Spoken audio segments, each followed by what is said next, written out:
ஓம் சாந்தி.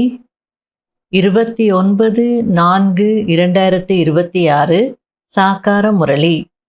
இன்று சிவ பகவான் கூறுகிறார், இனிமையான குழந்தைகளே, தூய்மையற்ற உலகத்திலிருந்து தொடர்பை துண்டித்துவிட்டு ஒரு தந்தையுடன் புத்தி யோகத்தை இணைத்தீர்கள் என்றால் மாயையிடம் தோல்வியடைய முடியாது.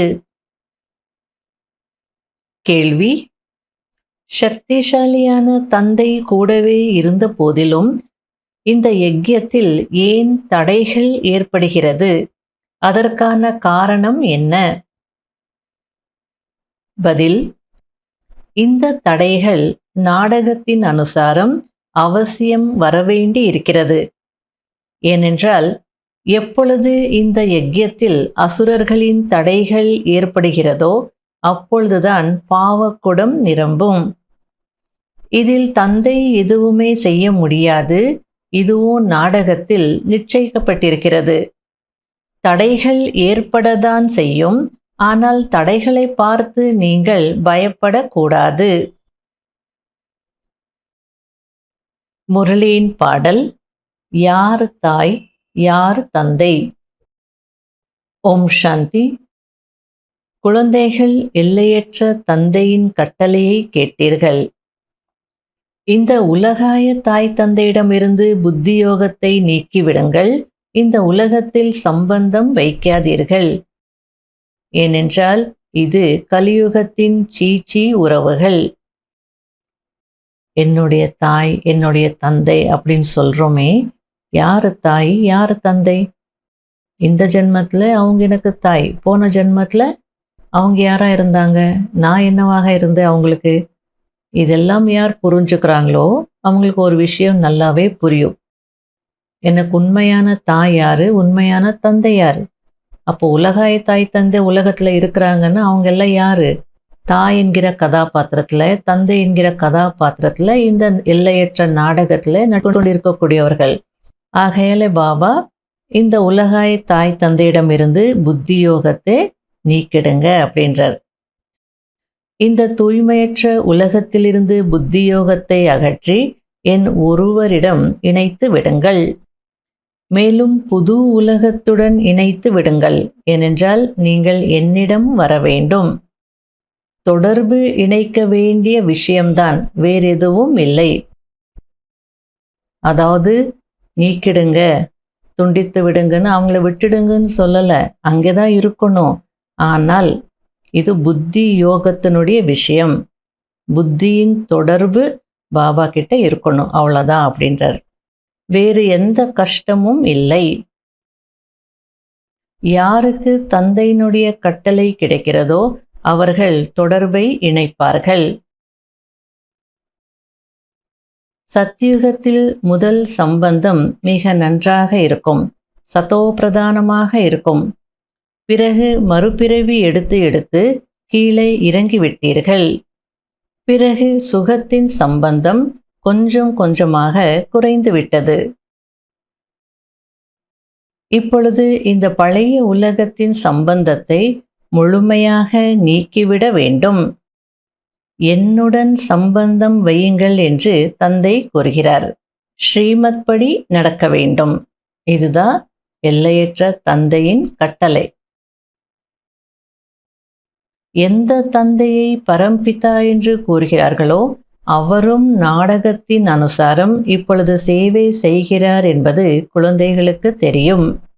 அவரும் கூட நாடகத்தின் பந்தனத்தில் கட்டுப்பட்டிருக்கிறார்.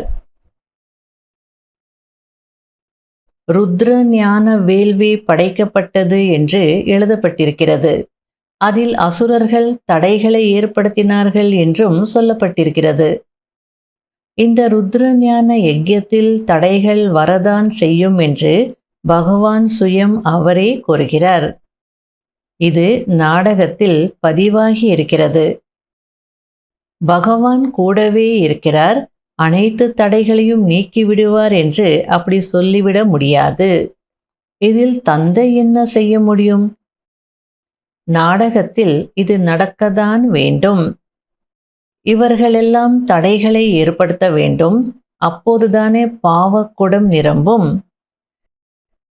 நாடகத்தில் எது பதிவாகி இருக்கிறதோ அது நடந்தே தீரும். அசுரர்களின் தடைகள் அவசியம் ஏற்படும்.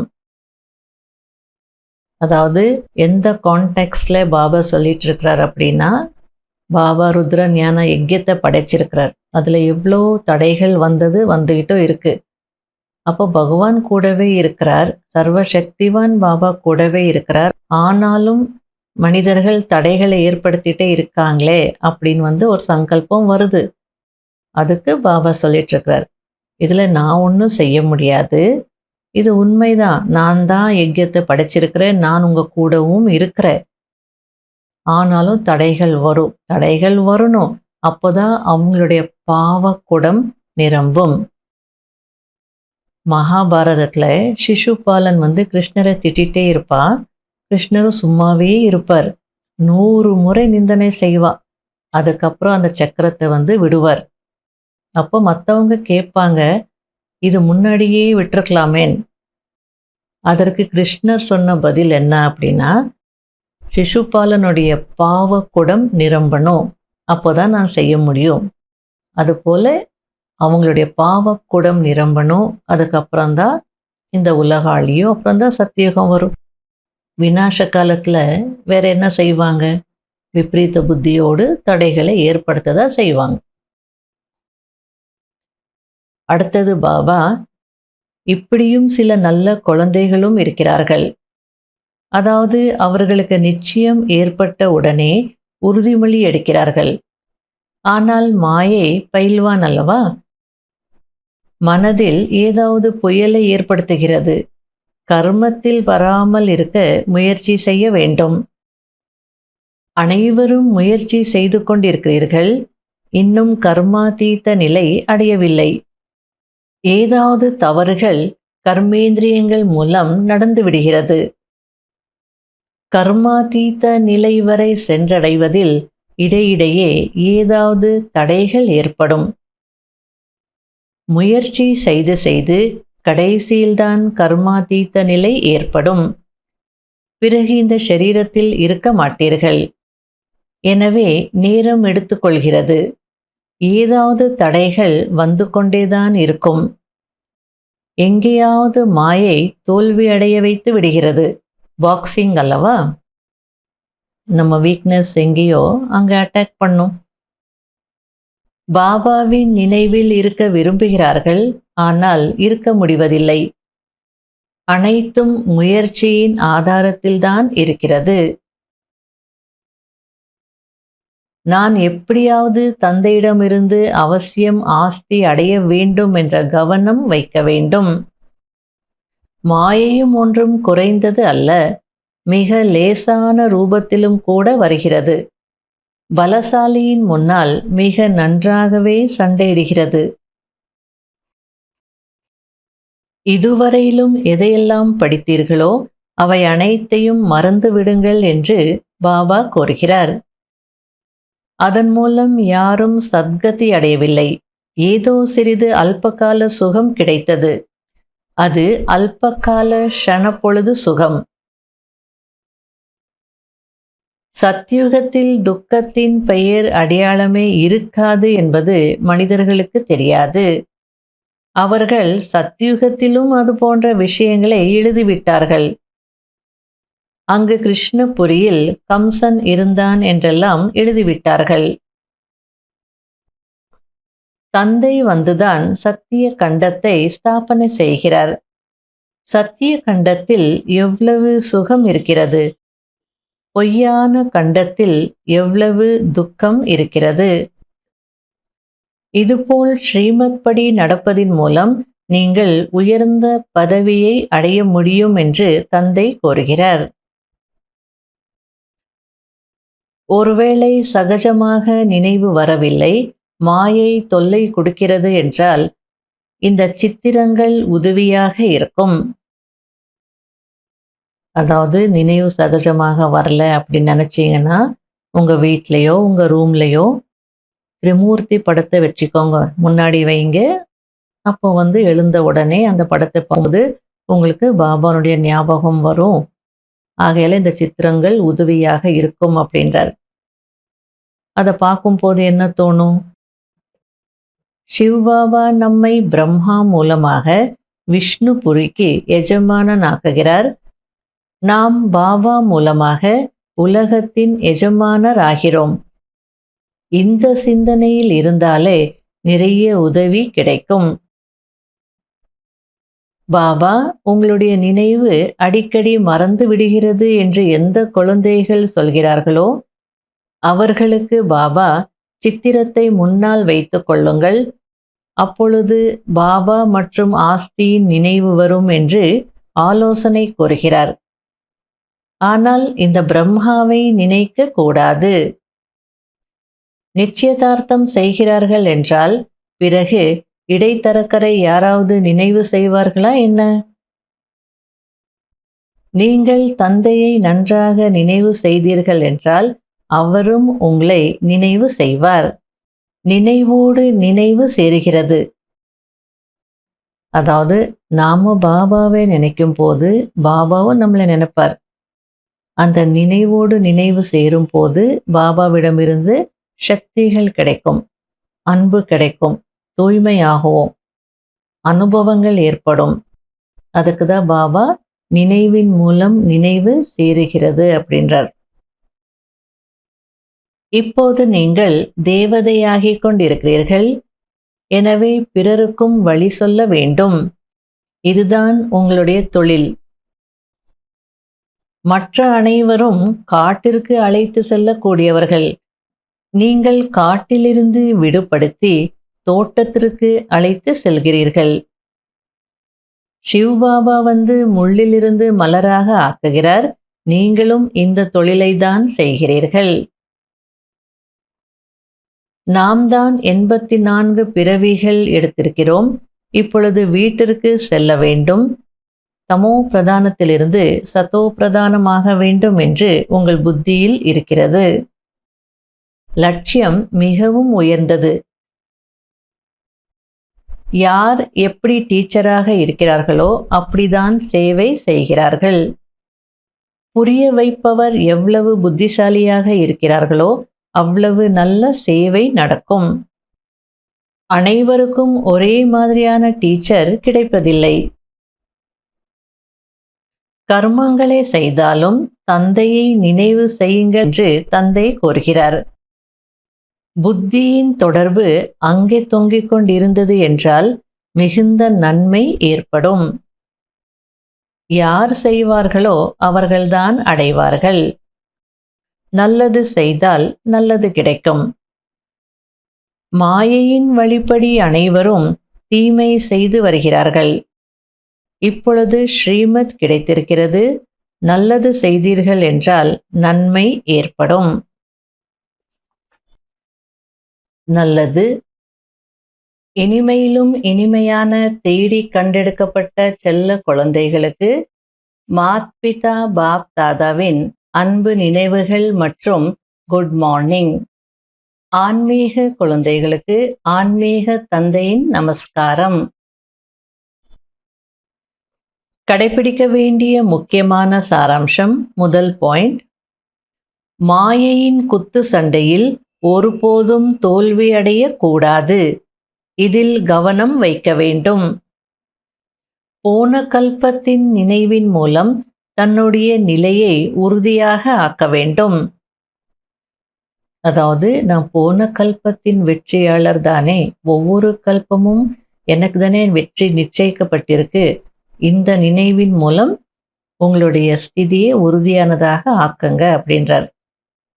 குஷி மற்றும் சாந்தியில் இருக்க வேண்டும். இரண்டாவது பாயிண்ட், தனக்கு நன்மை செய்து கொள்வதற்கு ஸ்ரீமத் படி நடக்க வேண்டும். இந்த பழைய உலகத்திலிருந்து தொடர்பை துண்டித்துவிட வேண்டும். மாயையின் புயலிலிருந்து தப்பித்துக் கொள்வதற்கு சித்திரங்களை முன்னால் வைத்து தந்தை மற்றும் ஆஸ்தியை நினைவு செய்ய வேண்டும். வரதானம், மனனத்தின் மூலம், அதாவது ஞான சிந்தனையின் மூலம் தந்தையின் சொத்தை தன்னுடையதாக்கிக் கொள்ளக்கூடிய திவ்ய புத்திவான் ஆகங்கள். அதாவது தெய்வீக புத்தியுடையவர் ஆகங்கள். தந்தை மூலம் என்னென்ன கஜானாக்கள் கிடைத்திருக்கிறதோ அவற்றை மனனம் செய்யுங்கள். அப்போது உள்ளுக்குள் நிரம்பிக் கொண்டே போகும். அனைவருக்கும் சொத்து ஒரே மாதிரிதான் கிடைக்கிறது. ஆனால் யார் மனனம் செய்து அதை தனதாக்கிக் கொள்கிறார்களோ அவர்களுக்கு அதனுடைய போதை மற்றும் குஷி இருக்கும். அதாவது ஒரு குடும்பத்துல எல்லாருக்கும் ஒரே மாதிரியான உணவு தான், சாப்பாடு ஒரே மாதிரி தான் கிடைக்குது. ஆனா ஒருத்தர் பார்த்தா நல்லா ஆரோக்கியமா இருப்பாங்க, ஒருத்தர் பார்த்தா கொஞ்சம் ஆரோக்கியம் கம்மியா இருக்கும், இன்னொருத்தருக்கு பார்த்தா இம்யூனிட்டியே இருக்காது, ரொம்ப வீக்கா இருப்பாங்க. காரணம் என்ன? ஒரே மாதிரியான சாப்பாடு தானே எல்லாருக்கும் கிடைச்சது. அவங்க மென்று சாப்பிட்ருக்கணும், மென்று சாப்பிட்டது குடல்ல அப்சார்ப் ஆகிருக்கணும். அப்படி பல விஷயங்கள் இருக்கு. அப்போதான் ரத்தத்தில் போய் அந்த சத்து கலக்கும். அதே மாதிரி தான் பாபா ஞானம் கொடுக்குறார்.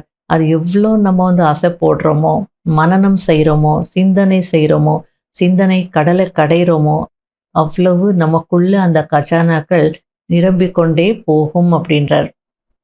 அப்போ உள்ளுக்குள்ள அந்த பொக்கிஷங்கள் நிரம்பி இருந்ததுன்னா அவங்களுக்கு குஷி, போதை எல்லாமே இருக்கும். எனவேதான் அரைக்க அரைக்க போதை ஏறும் என்று சொல்லப்படுகிறது. அதாவது வட இந்தியா கோவில்களில் சிவராத்திரி அன்று பாதாம் பாலில் போதை பொருளை கலக்கிட்டு கொடுப்பாங்க, வரவங்களுக்கெல்லாம் கொடுப்பாங்க. தத்தூரா அப்படின்ற அந்த இலையை அரைச்சி பாதாம் பாலில் கலந்து கொடுப்பாங்க. அந்த அரைக்கும் போது சொல்லுவாங்க, எவ்வளோ நைஸாக அரைக்கிறோமோ அவ்வளோ நல்ல போதை ஏறும் அப்படின்னு சொல்லுவாங்க. அதனால அரைக்க அரைக்க போதை ஏறும் அப்படின்னு சொல்லப்பட்டிருக்கு. அதுபோல பாபா சொல்லிட்டு இருக்கிறார், நீங்கள் ஞான சிந்தனை செய்ய செய்ய ஆன்மீக போதை ஏறும். அதுபோல நம்ம நல்ல ஞான சிந்தனை செய்யணுன்றார். ஞான சிந்தனை செய்யும் போதுதான் போதை அதிகரிக்கும். யார் ஞான சிந்தனையில் மூழ்கி இருப்பார்களோ அவர்களை உலகத்தின் எந்த ஒரு விஷயமோ பிரச்சனையோ தன் பக்கம் கவர்ந்திழுக்க முடியாது. அவர்களுக்கு தெய்வீக புத்தியின் வரதானம் தானாகவே கிடைத்துவிடும். ஸ்லோகன்: மனதின் குழப்பங்களை முடிப்பதற்கு நிர்ணய சக்தியை அதிகப்படுத்துங்கள். அவ்யக்த சமிகை: நான் தான் எப்போதும் குனிந்து கொண்டே இருக்கிறேன் என்று அதுபோல் நினைக்காதீர்கள். இந்த இடத்துல குனிவதுன்னா விட்டு கொடுப்பது அல்லது பணிவாக இருந்து போவது, அந்த அர்த்தத்தில் சொல்றார். நான் தான் குனியணுமா அப்படின்னு சில பேர் நினைக்கிறாங்க. எனக்கு எந்த மரியாதையும் இல்லை, யார் குனிவதில்லையோ அல்லது பொய் பேசுகிறார்களோ அவர்களுக்கு தான் மதிப்பு இருக்கிறது என்று நினைக்காதீர்கள். அப்படி இல்லை, அது அல்ப காலத்திற்கானது. ஆனால் நீங்கள் தொலைநோக்கு புத்தி வையுங்கள். இங்கே எத்தனை பேருக்கு முன்னால் குனிகிறீர்களோ, அதாவது பணிவின் குணத்தை தாரணை செய்கிறீர்களோ, அந்த அளவிற்கு முழு கல்பத்திலும் அனைத்து ஆத்மாக்களும் உங்கள் முன்னால் வந்து வணங்குவார்கள். சத்யுக திரேதாவில் ராஜா என்ற மரியாதையில் தலையால் அல்லாமல் மனதால் வணங்குவார்கள் மற்றும் துவாபர கலியுகத்தில் தலை வணங்குவார்கள். ஆகையால எப்போவுமே நான் தான் குனியணுமா, எனக்கு என்ன மதிப்பு இருக்கு அப்படிலாம் நினைக்காதீங்க அப்படின்றார். ஓம் சாந்தி.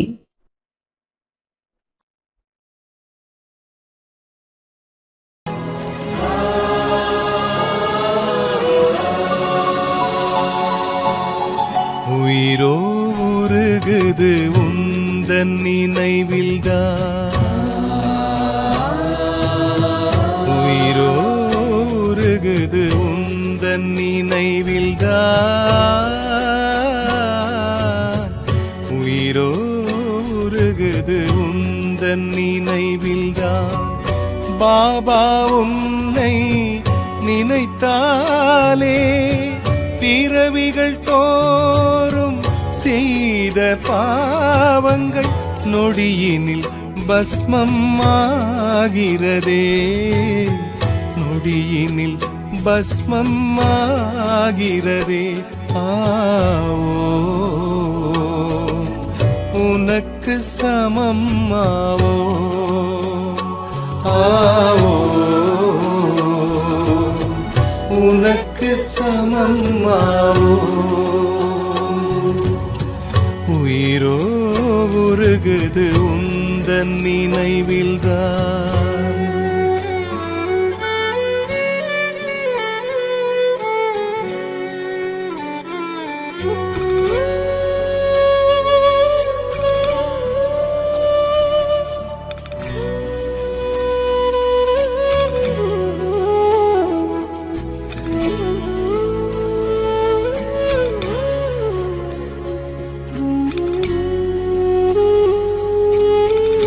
லட்சியமின்றியே வாழ்ந்து வந்தேன் நான். உயர்ந்த லட்சியம் தந்தது நீயே. லட்சியமின்றியே வாழ்ந்து வந்தேன் நான். உயர்ந்த லட்சியம் தந்தது நீயே. உண்மை அன்பை தேடி அலைந்தேன். உன்னிடம் தான் அந்த அன்பை அடைந்தேன். உண்மை அன்பை தேடி அலைந்தேன். உன்னிடம் தான் அந்த அன்பை அடைந்தேன். விடியலை நோக்கி என்னை நீ அழைத்தாய். விடியலை நோக்கி என்னை நீ அழைத்தாய். பாபா உனை நான் மறவேனே. பிறவிகள் தோறும் செய்த பாவங்கள் நொடியினில் பஸ்மம் ஆகிறதே. இனில் பஸ்மம் ஆகிறதே. ஆவோ உனக்கு சமம் ஆவோ.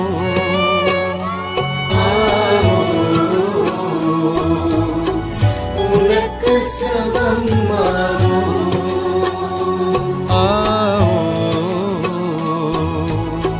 உனக்கு சமம் ஆவோ.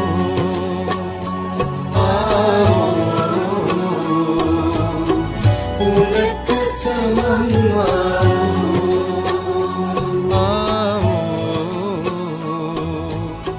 உனக்கு சமம் ஆவோ. ஆவோ உனக்கு சமம் ஆவோ.